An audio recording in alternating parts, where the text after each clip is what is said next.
Hi guys, I'm going to do something different today. I'm going to give a quick sort of feature overview of the Cessna 210 with the Simcoders Reality expansion pack. This is the Carenado 210, that is. So we'll take a look inside, and I have to say I'm very thoroughly impressed with this, but I'll show you all the features and you guys can make a decision based on what you see. I'll just open the door. One cool little thing is the walkaround. So, this is another thing as well. It has nice layout of the checklist and everything for the walkaround. So we need to turn on the master, put down the flaps. That's one thing I've noticed. The flaps sometimes doesn't make a noise when you bring it down. The Simcoders expansion pack actually overhauls all the sounds, though, as you can hear. The gyro sounds awesome. The default Carenado sounds are a bit turdy, and I'm not impressed with the default Carenado anyway. So, but this is a great expansion. Right, I'll turn the master off. Now this walkaround's not as good as the Carenado one, but sorry, not as good as the Airfoil Labs one, but it still functions quite well.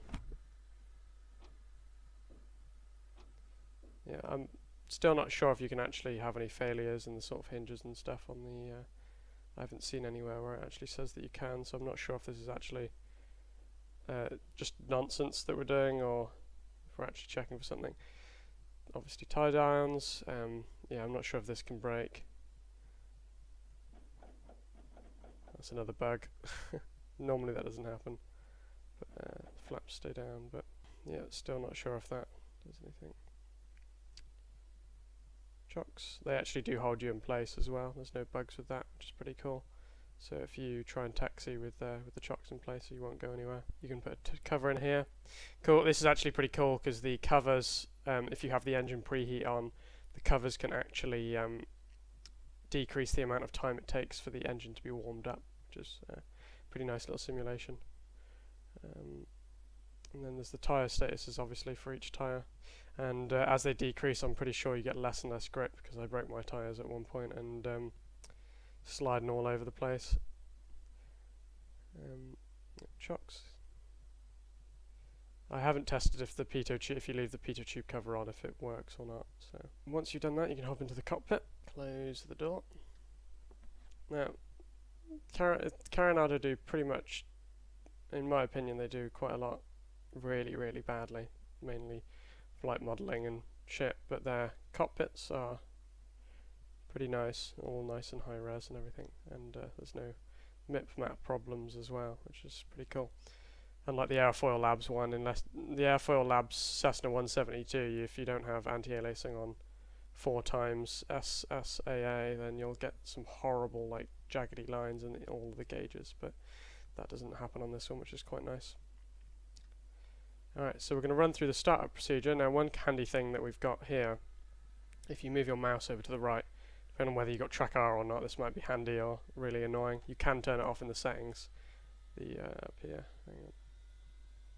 There's all the settings up here, so you've got plane damages, failure messages and tips. I have them off just because they're a bit immersive braking. Mouse gestures, which is this thing which allows you to go over like that. You can use imperial units, and you can save and restore the plane between sessions, which is really handy, although it doesn't save your location, which is a bit annoying. What we're actually going to do as well before we start up is have a look through these menus. It's got the kneeboard, which is the thing you can do on this side. Walk around, we've just done. You can tow the aircraft. Since I do that in my real-time job, I'm not really interested in that. And there's the maintenance hangar, which is the main thing everyone would want this thing for. So you can proper abuse, actually let's turn the battery off. Yeah, you can proper abuse your engine, and the cylinders will become less and less functional. You get lower and lower performance, and then, well, they go through different colours. Once they get to red, they're non-functional, so you'll have a cylinder not firing. And you can click the overhaul button to overhaul them. So I've got a pretty new engine. I've been treating it pretty nicely, so it's been okay. The oil, you actually have to change the oil depending on what time of year it is, so it changes the viscosity, and I think it actually has proper oil simulation, so And I've actually heard my friend has this plane as well. He actually had an engine failure due to the improper management of the engine while at high altitude, burning off all the oil, and it got below the minimum and started causing damage to the engine and the cylinders, and it caused an engine failure, and oil pressure drop and everything. It was pretty cool. Then obviously you got the starter. If you run that too much, I've been pretty hard on the starter, so obviously that's starting to be degraded. And you've got the preheating here, and you've got cowl fairings and everything like that. The battery, if you leave this connected, it'll drain at the same rate as a sort of real-life battery. Now the plane is actually persistent, so sort of say you left the master on and you left it on overnight and you left the game. If you've got the persistence on, then in the morning the battery would be drained. And it actually takes the time between when you left X-Plane to when you get back on, and it'll sit appropriately. So if you say run the engine and it's really hot, and then you go away for 10 minutes, it'll have cooled down the right amount in 10 minutes. And you got obviously the landing gear, the tires, and the brakes. So if you're hard on the brakes, obviously you're going to start degrading them. It says in the manual, you've actually got to let off the brakes and let them time to cool if you're going to use them a lot. There's an oxygen system as well, because this plane can go pretty high with the, I think it's got a supercharger. Right, and that's the maintenance stuff. What was the other thing? Oh yeah, weight and balance. I've pretty much burnt the fuel all the way down to 0, so we're going to put some more fuel in. We'll put 50 litres in each tank. You can put people in. We'll take them out for now, because we're not doing anything. Obviously they're not actually in the model though, that's one thing. Not sure what this is, I haven't actually used it. I think it's some kind of little predictor.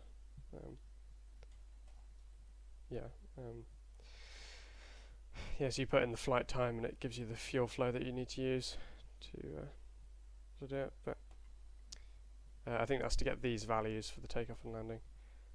And then there's a nice summary here as well. So you can hit apply, and it will apply the loadout that you've got. Alright, now let's start it up so we can look at the normal operating procedures. We've done that, blah-de-blah. Brakes, we'll put those on. Cowl flaps. Go to open. Actually, I'm going to leave it closed because it's quite cold because we're in Canada. So there's only 2 degrees outside, so we'll leave those closed. Avionics power off. If you use the avionics while you're starting the engine, you can damage the avionics, and that actually goes down in the maintenance. So you can have avionics failures. Right, and then it's landing gear lever down. Master switch comes on. Circuit breakers are all in. Although I don't think these function. That's a little bit of a nitpick. Those don't function, some of them at least. Fuel tank. We'll go to the well, they're both exactly the same, so we'll go to the left. Fully forwards. And now this is the best bit with this plane, is the engines. It is so realistic. I'm just going to turn over the engine just to give you an idea of what the compression looks like. And this is exactly what real aircraft look like with their compression on each cylinder. And the way it stops and everything, it's just awesome.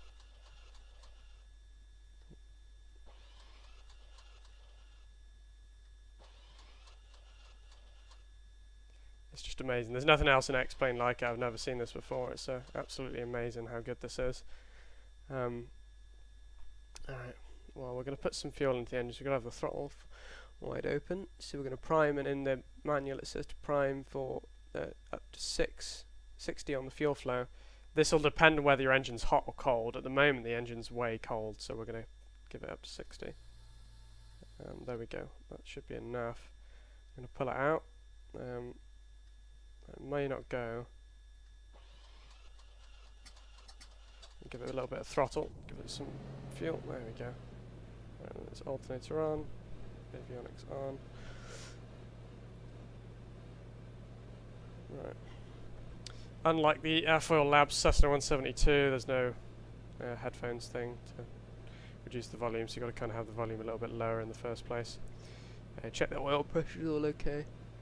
and the temps will start warming up. You can't do high power settings when you've got low temps, because you'll crack the cylinder heads and it will actually fail on you. Just like real life, especially with descending as well. If you're descending and you've got your cowl flaps wide open, you're going to have problems, because there becomes a very large temperature gradient between the inside of the cylinder head and the outside of the cylinder. So you'll crack the cylinders. What we're going to do is just show you what happens when you flood it. So we're going to give it way too much fuel.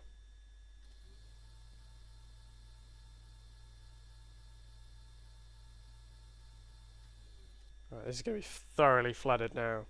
So watch this. It's not going to start at all. Well, it might do. No, it's completely flooded.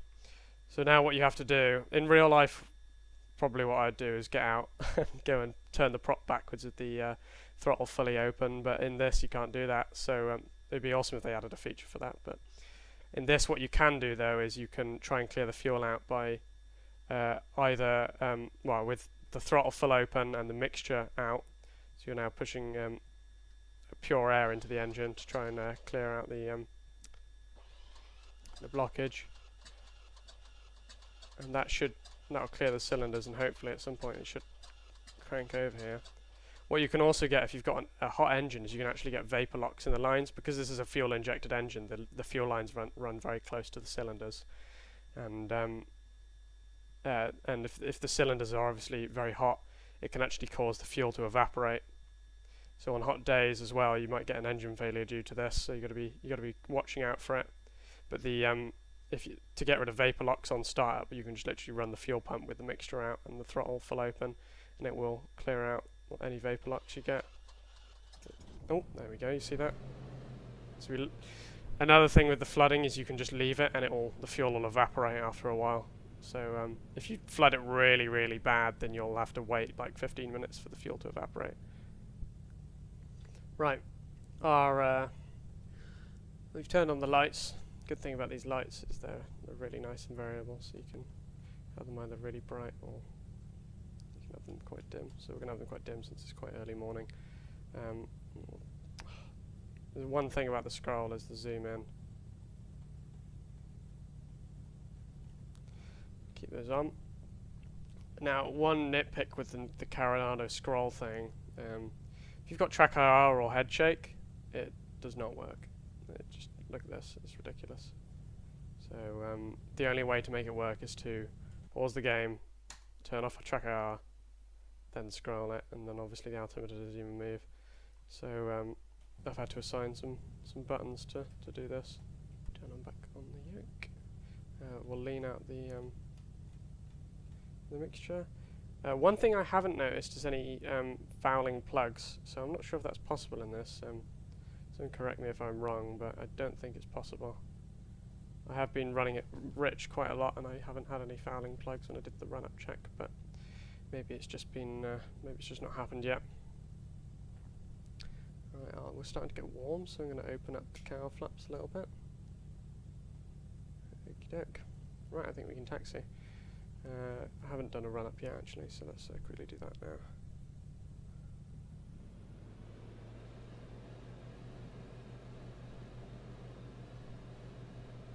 Quite nice sound with the window there. The wind's rushing over the microphone. T's and P's are all good, and we've already leaned it out, so it's actually alright, and then we'll do a quick mag check.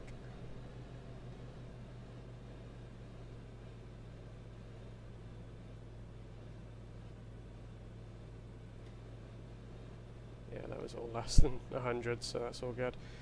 Yeah, that's the only thing as well with this kind of method of doing the left, right both, is it puts it onto the starter when you go to the right, which is really fucking annoying. The Airfoil Labs one have got a much better method where they use the up and down arrows. Yeah, like these up and down, they put left and right instead, so they're really, really handy. Stops you from going on to start, which I think is quite nice. But yeah, in this it doesn't have that. It's only a little nitpick, nothing major, but a nitpick nonetheless. Alright, so we're going to pull the throttle off. brakes. And one thing they've really done and improved compared to pretty much every other X-plane aircraft is the ground handling. It's absolutely fucking amazing. Normally with the ground handling on X-plane, the planes feel like they're really slippery and slidey, but it's pretty hard to slide this plane, and it grips most of the time, and you don't have a ridiculous turning circle like you do in the in lots of other planes. Oh, shit. I'm going to do a backtrack here.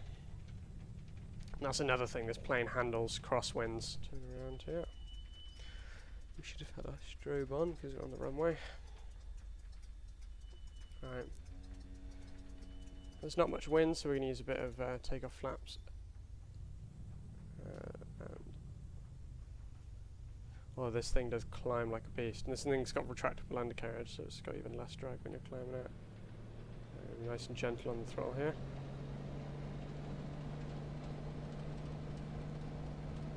I've got a Simcoder's head shake on as well, so it's quite nice.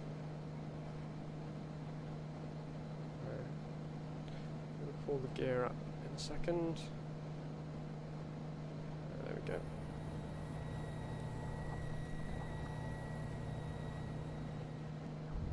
Right, and there are limitations to how long you can keep these manifold pressures and RPMs as well. So we gotta. I think it's no more than 3 minutes with the with these settings. The flaps up now. Best climb in this is 100 feet, and depending on your fuel load, you can get ridiculous climb performance of this aircraft. Oh, that's another thing I've noticed, is it doesn't appear to be any drag when the cowl flaps get opened.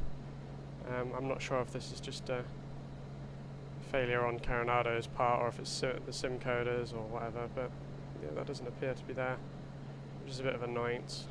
Because they are quite big cowl flaps, so we take a lurk outside. And by the way, the sound on this is pretty good. Yeah, those cowl flaps are pretty massive, and they stick out quite a lot.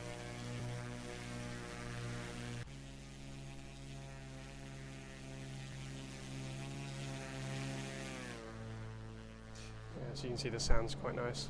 Alright, let's try a stall. Okay, we're going to pull off the power. That's just the landing gear warning.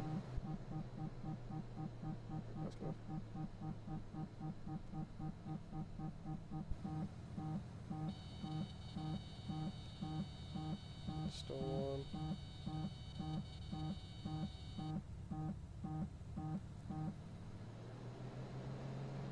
There we go. Now, one thing I've noticed, the stall is quite docile, and I know this is. I've never flown a Cessna, but I know this is supposedly a characteristics of the Cessna. But we'll try it now in a second with flaps, and even with flaps, the wing just refuses to drop. And the Simcoders said they modified the stall, so I don't know if this is correct. I've never flown a Cessna 210 or anything, but it does seem like a bit too docile. You'd sort of expect a wing drop with flaps. So we'll put the flaps out now. Again, there's an occasional bug with the flaps not giving the sound. Flaps are out.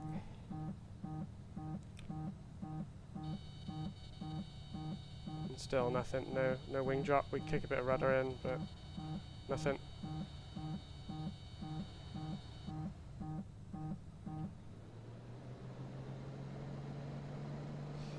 And same thing for spins as well. This thing will not spin.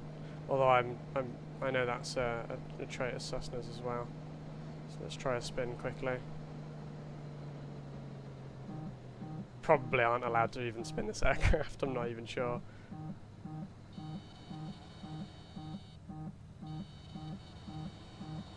See, let it come straight out of it. Just go into a spiral dive.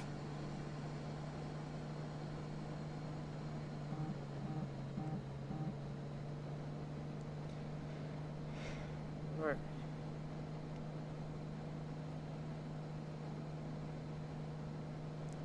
But yeah, all the flight dynamics and everything seem to be pretty cool. Next thing, we'll go and try and land. Gear can come out. You got to be coordinated when the gear comes out, because you can damage the gear doors otherwise.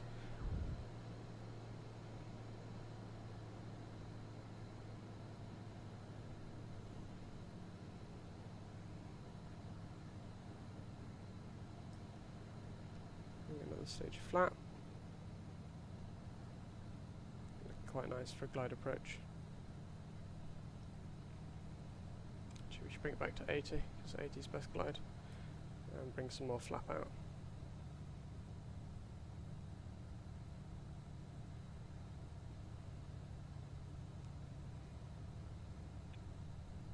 So a little bit of crosswind from the right, we'll try and correct it here. When we get down.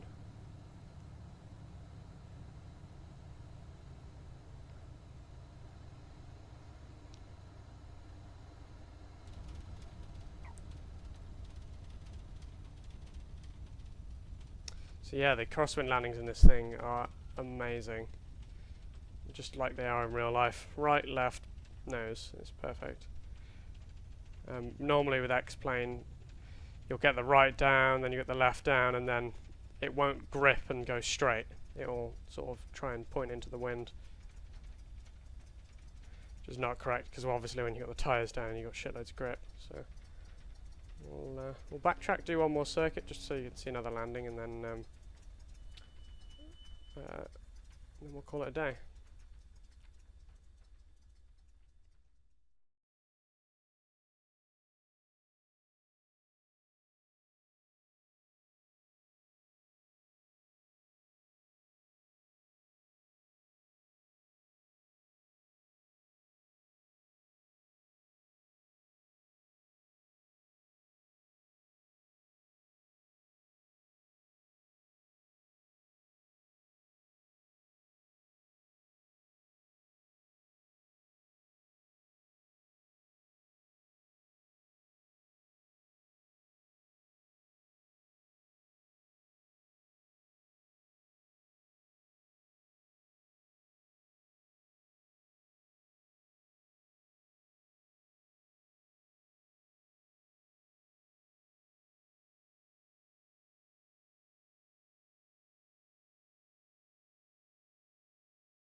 Much more shallow approach here.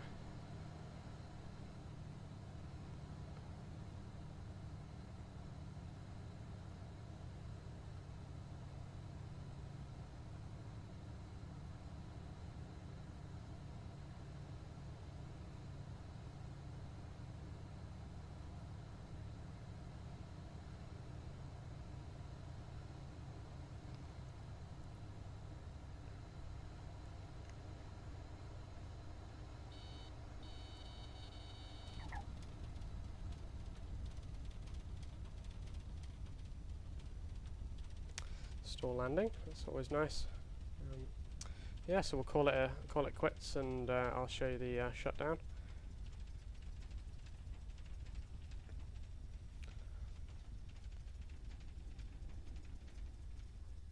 Point it into the wind. Put our parking brake on. Put the power back up to 1000.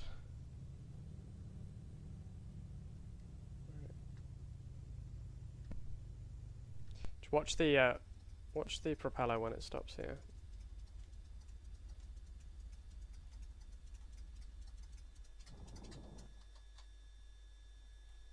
There we go. That's my review slash feature overview of the Cessna 210 with the Simcoders Realism expansion pack, and I have to say I am thoroughly impressed with it. He's almost brought the air-to-air simulations sort of level to X-plane, which is good because FSX is terrible. Alright, thank you for watching, and hope you buy this plane. It's well worth it.